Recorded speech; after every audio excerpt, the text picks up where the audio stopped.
في وضعيه مناسبه لخطف هدف ثاني، لكن روما الان في الهجوم. روما يصعد وتيره اداء يسجل هدف ثاني في منطقه مريره. بانزيروتي عرضيه وفيها الثاني بالفعل، هدف ثاني عن طريق الديسترا، هدف ملعوب يضرب دفاع الانتر. قلت هذا والروما يسجل هدف ثاني. بانزيروتي كان وراه الاسيست، ال1 2 وال1 3 والهدف ياتي للروما.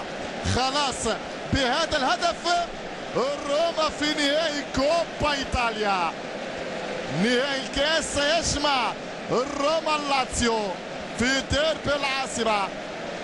بالمناسبة الروما بهذا الهدف يتأهل، وبالتالي تتأكد مواجهة روما لاتسيو.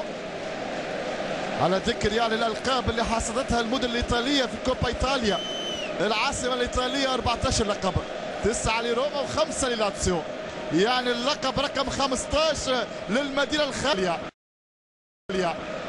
وبالتالي ستتفوق على تورينو اللي كان عنده 14 لقب، 9 اليوفي